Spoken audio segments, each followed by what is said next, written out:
பகைகளை களையும் ஈசன் தரிசனம் உலகினில் மேலாகும். பற்றி படர்ந்திடும் கொடிக்கொரு கோலாய் இறைவன் நிலையாகும். நெற்றியில் திருநீர் அணிந்தவர் உள்ளம் குழந்தை நிலையாகும். கொடும் பகை சூழ்ந்திடும் வேளையில் சிவனின் சூலமும் துணையாகும். சூலமும் துணையாகும், சிவனின் சூலமும் துணையாகும். சர்வேஸ்வரா விஸ்வேஸ்வரா அவிநாசி லிங்கேஸ்வரா,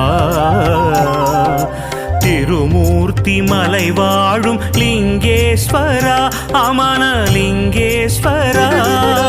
சர்வேஸ்வரா விஸ்வேஸ்வரா